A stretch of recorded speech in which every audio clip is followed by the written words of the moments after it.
Fala moçada, professor Alberto na área. Se derrubar é pênalti. Estou aqui para mais uma aula de geografia no canal do Professor Total. Meus amigos, a aula de hoje é sobre a população mundial e as pirâmides etárias. Essa aula ela vai começar agora, sim, agora, depois da vinheta.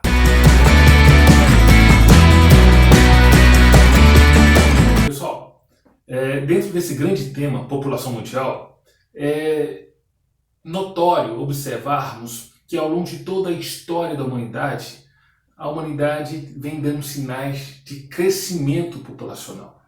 Vários fatores contribuem para que esse crescimento aconteça ao longo das décadas, ao longo dos anos. E é claro que também, se a gente revisitar a história, vamos observar trechos, momentos históricos onde a população em certos lugares, em certas regiões, continentes, houveram baixas em virtude de doenças, enfermidades de vários tipos, em virtude de guerras, guerras civis, guerras mundiais e até mesmo eventos de ordens naturais, como um vulcão entrando em erupção, terremotos, enfim, os fatores são diversos. Agora, essa imagem que está mostrando aqui para vocês é um gráfico que mostra o crescimento populacional em 100 anos, de 1950 até 2050. A projeção para 2050 é que a população ultrapasse 9 bilhões de pessoas. É muito, pessoal. Então, e você pode perceber que a população ela está crescendo, o número de adultos está subindo e o número de idosos também. No entanto, a população de jovens, que é a base da sociedade mundial, ela tem caído. Esse gráfico é apenas uma projeção, é apenas um ideal. É claro que alguns países do mundo, países menos desenvolvidos, subdesenvolvidos, ou dentro da categoria de países em desenvolvimento, há ainda países que mantêm ainda a sua população com a base delas, a base de jovens, em franco crescimento. Muitos países da África, por exemplo, a base de jovens, para você ter ideia, existe o índice de reposição, que eu falei numa aula anterior, depois você observa aí, deve aparecer algum card aqui, ou alguma indicação em algum canto dessa tela. Indicam que o índice de reposição de 7,5 filhos por casal. Enquanto aqui no Brasil, esse índice de reposição que eu falei na aula anterior é de 2,1 a 1,8. Lembram? Até falei, é 1,5 filho, mais ou menos. Não, são 2 filhos. Apenas um valor, apenas um dado. Lá no continente africano, no Níger, por exemplo, é cultural. A família, o casal que tem muitos filhos, 7 filhos, 8 filhos, daí para cima, que é uma média, denota situação de riqueza. Essa família foi abençoada, essa família é próspera, por isso que eles têm muitos filhos. É claro que nem sempre eles vão ter as suas necessidades financeiras supridas. Possivelmente há um baixo recurso financeiro. É claro que na região da África, principalmente a África subsaariana, tem muitas pessoas que vivem com menos de $1,25. Mas esse aspecto cultural prevalece. A cultura é muito difícil de ser mudada. Ok? Então perceba aí nessa imagem o crescimento dos adultos, o crescimento dos idosos, né? E uma estabilização aí na faixa de jovens, está crescendo lentamente, está dando sinais de se estabilizar, de um equilíbrio, ok?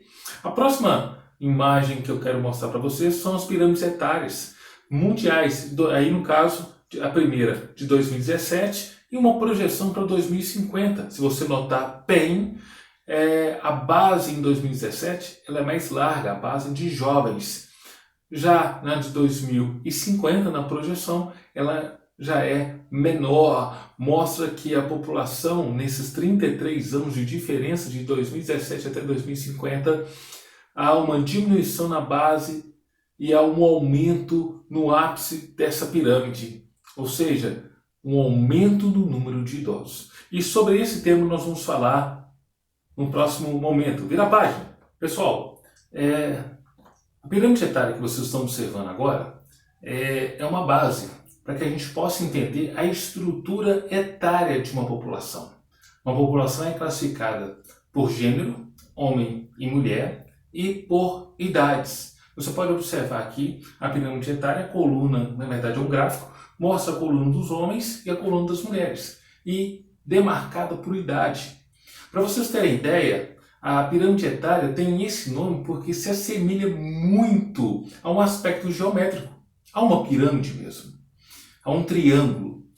E nós temos aí a base. A base é composta pelos jovens, ok? E esses jovens, né, eles são classificados, segundo o IBGE, de 0 até 19 anos. Essa estrutura, essa faixa etária de 0 a 19 anos é a base dos jovens.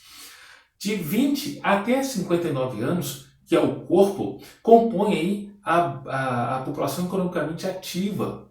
É a base que trabalha para desenvolver, que gera renda, recursos. Não que os jovens não geram renda, nem que os idosos também não gerem renda, mas de uma forma mais comum e como média, essa parcela da população que desenvolve economicamente, que cresce economicamente, que trabalha, paga impostos. Como eu disse, tem muitos jovens aí, 18, 17, até menos, que trabalham e têm carteira assinada ou até mesmo como aprendiz e que está inserido no mercado de trabalho como população economicamente ativa.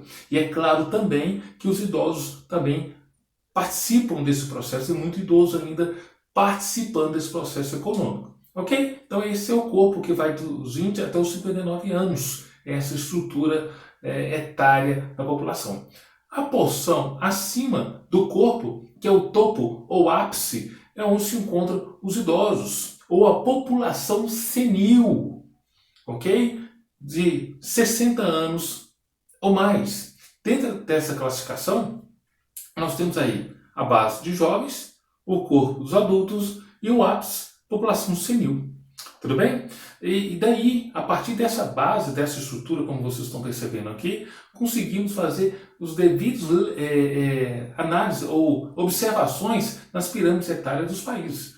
Como vocês podem observar agora, a pirâmide etária da Bolívia se assemelha muito a um triângulo, porque a base dela é larga, há muitos jovens.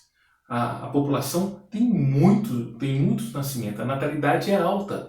O corpo já é mais estreito, afunilado, e o ápice é mais fino ainda, é menor ainda, é mais reduzido. Então há pouca população senil ocupando o topo dessa pirâmide.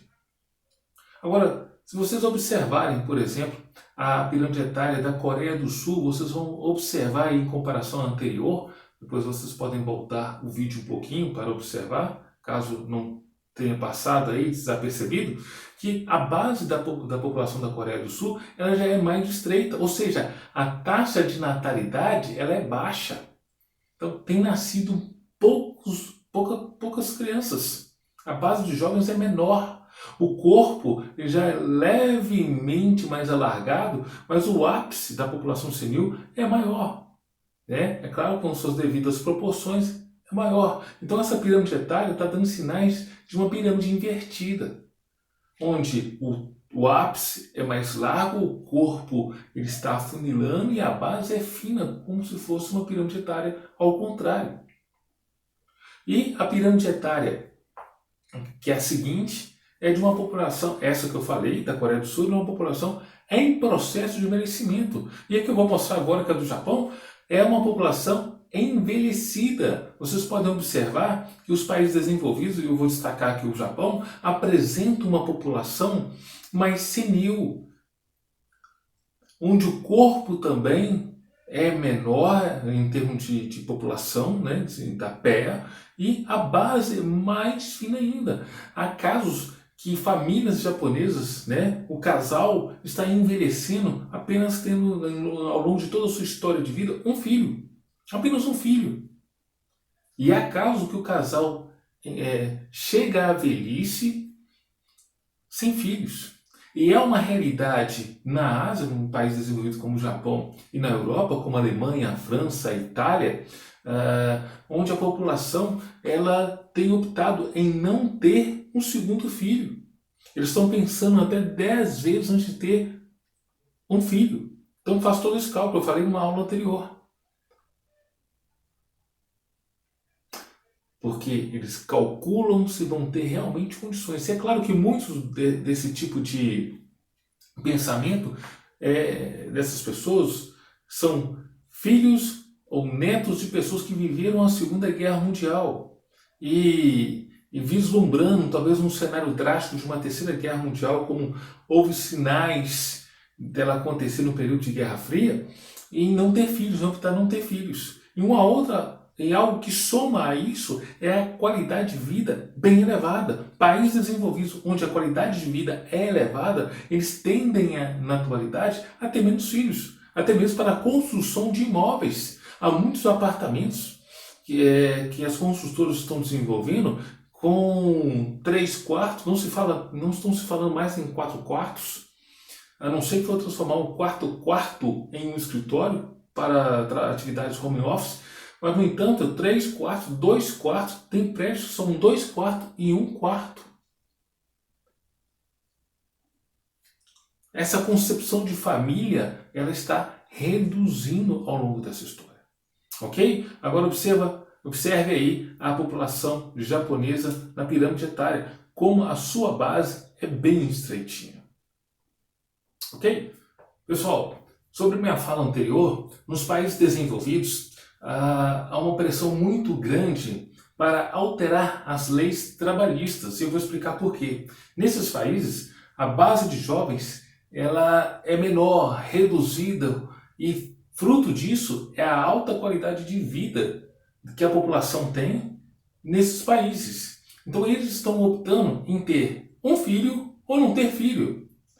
E essa opção que essas famílias têm feito tem repercutido na economia. A economia está dando sinais de fragilidade.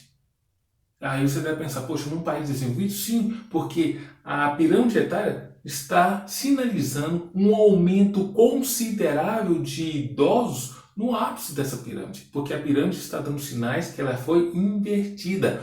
Base estreita, afunilada, um corpo em processo de afunilamento a partir da base, e o topo, que é o ápice, mais largo.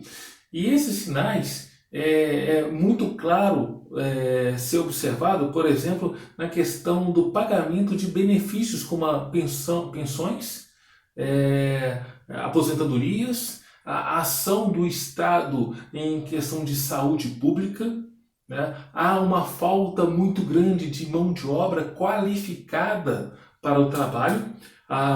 Países como a Itália, o Japão têm feito campanhas para o mundo, chamando seus descendentes até terceira, quarta geração para retornar a esses países para fomentar o desenvolvimento econômico. No entanto, quem está respondendo esse chamado não são os descendentes italianos, japoneses, por exemplo, como eu falei agora, mas sim latinos, africanos, asiáticos, que estão ocupando o mercado de trabalho nessas regiões, porque já não tem os trabalhadores nativos lá, né? E uma mão de obra especializada tem ocupado o lugar também, que é o lugar dos nativos. Muitos, como os árabes, estão se especializando na área de direito, na área de medicina, advocacia, enfim, áreas de saúde em geral, engenharias, estão ocupando um espaço, né, no mercado de trabalho na Europa. É notório, se percebe isso com muita clareza. E tem muitos jovens que têm tentado entrar no mercado de trabalho e têm encontrado muita resistência, porque os imigrantes, quando chegam nesses países, normalmente são mais em conta, mais baratos. Então, aí entra um processo também que eu falei numa aula anterior da xenofobia, né? A aversão àquele que vem de fora. Então, os nativos, eles têm um costume de rejeitar o imigrante porque esses imigrantes têm ocupado os seus postos de trabalho. Talvez aí uma visão equivocada, mas é algo que está acontecendo. E, como na França, por exemplo, na Grécia, há uma dificuldade muito grande dos idosos aposentarem por questões econômicas e financeiras. Há propostas para que a União Europeia faça mudanças nas leis, criem leis que possa estender a vida de trabalho das pessoas para além daquilo que na lei vigente. Então, as pessoas podem entrar aí até os 65, 70 anos trabalhando. Agora pensa isso aqui no Brasil. A média de vida, a expectativa de vida no brasileiro é em torno de 73 anos, 73 e meio para os homens e até 77 anos para as mulheres. Apenas uma média, apenas um número. Não quer dizer que isso é regra para todos. Ok? Beleza? Show de bola! Pessoal, outro assunto que não posso deixar de destacar em nossa aula é a questão da mobilidade da população mundial. É um aspecto até complexo, porque a população mundial se desloca constantemente e para várias direções do globo. Há uma grande migração, por exemplo, da população asiática em direção à Europa, à África e América. Temos recebido aqui no Brasil migrantes asiáticos. Quem é aqui de Belo Horizonte foi na região ali do Shopping Oiapoque, por exemplo, um dos lugares que eu posso citar, há uma presença marcante de asiáticos, alguns chineses, coreanos, muito presente aqui, presente em São Paulo, na região do Brás, por exemplo. Ok? Então essa migração ela ocorre e normalmente as migrações nós temos migrações internas e migrações internacionais. Eu mencionei uma migração internacional. E migrações internas são deslocadas dentro do próprio território nacional daquele habitante, daquela pessoa. No caso do Brasil, muitos saem do Nordeste em direção ao Sudeste, e em especial a São Paulo. São Paulo foi considerado pelo povo nordestino no século passado, na segunda metade do século passado, como a terra da oportunidade, porque eles encontraram em São Paulo a oportunidade de trabalho. É claro que hoje nós vivemos outro tempo. O tempo mudou, até mesmo porque na época do século passado, nos anos 70, 80 e até nos anos 90, as empresas, as indústrias em São Paulo, elas absorviam uma mão de obra até mesmo sem qualificação. Muitos que trabalhavam nas indústrias não sabiam nem ler nem escrever, mas executava algum tipo de atividade que não era necessário ter essa habilidade. Entende? Então era muito mais fácil conseguir um emprego. Hoje é um pouco mais difícil para esse tipo para essa parcela da população. Muitos só sabiam plantar e colher, não sabiam executar um outro tipo de ofício. E naquela época era possível ensinar. Hoje não são todas as empresas que têm esse potencial para poder ensinar um trabalho do zero para um grupo de pessoas ou para uma determinada pessoa. Não é regra, pode acontecer, mas normalmente não é o que se observa. Ok? Então nós temos as migrações internas, as migrações internacionais e migrações temporárias e permanentes. Nas questões das migrações permanentes, são muitos que optam em mudar de cidade ou mudar de país. Aí entra na questão das migrações internacionais e essas pessoas optam em viver o resto de suas vidas em outra nação, como muitos saem aqui da região de Governador Valadares, por exemplo, em Minas Gerais, e se dirigem aos Estados Unidos para viver lá e para não retornar mais ao Brasil, a não ser para visitar parentes que ficaram. E as migrações temporárias, elas podem durar dias, meses ou anos. E muitos optam essa migração porque tem um tempo. Muitos saem do Brasil para estudar no Canadá, nos Estados Unidos, na Austrália, Nova Zelândia, em Londres, na Inglaterra, para se especializar, por exemplo, para um mestrado, um doutorado ou um pós-doutorado. Então, tem um tempo determinado para que se cumpra isso. Muitos podem até optar em uma mudança e, ao invés de se tornar temporário, se tornar permanente, até mesmo por questões de adaptação. O período temporário serviu para uma adaptação e uma nova escolha em permanecer nesse local, ok? Agora, as migrações temporárias também, elas são por livre espontânea vontade da pessoa que migra, como eu falei agora, escolheu migrar para fazer um curso fora do país, para se especializar num doutorado, no mestrado, ou se tornar um PhD, um pós-doutor, mas também por pressões. Essas pressões podem ser por falta de recurso financeiro, né, ou a questão de política, a política econômica do país, guerra civil ou até mesmo eventos naturais de grande pressão, como um vulcão entrando em erupção, como um terremoto acontecendo ou um tsunami. São eventos que eventualmente ocorrem na superfície do nosso planeta e que podem promover ou incentivar ou forçar uma migração temporária ou permanente em prol desses fatores. Então nós temos aí os fatores de atração e repulsão. Os Estados Unidos, por exemplo, eles têm é normal ser um fator de atração para as populações do mundo inteiro, inclusive para os brasileiros, pelas oportunidades que são ofertadas. Países desenvolvidos têm ofertado oportunidades aos países em desenvolvimento ou subdesenvolvidos, porque boa parte, como eu sinalizei no primeiro momento dessa aula, da população está envelhecendo há poucos jovens.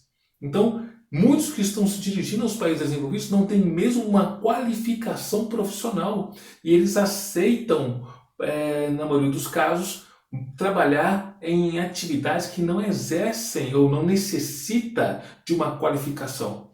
Eu mesmo tenho, há um tempo atrás, eu trabalhei com uma pessoa, né, e que ela casou e mudou para os Estados Unidos. Tanto ela quanto o esposo não tinham uma qualificação profissional. Ela foi trabalhar como arrumadeira em um hotel e garçonete. Então ela dividia, ela tinha uma dupla jornada de trabalho, né? E o marido foi trabalhar com reformas de casas, como pinturas, como a manutenção de jardim, entre outros serviços ligados à construção civil. Ok? Meus amigos, essa aula fica por aqui. Peço que revisite o seu material aí de estudo para que você possa entender e compreender este conteúdo. Beleza? Indica aqui algum amigo seu que precisa compreender, entender um pouco mais sobre população mundial. Beleza? Indica ele. Clica aí no sininho de notificações, se inscreva nesse canal e curta essa aula, beleza? Nós vamos voltar na próxima semana com uma nova aula para vocês, beleza? Show de bola, você está no canal do Professor Total e até mais!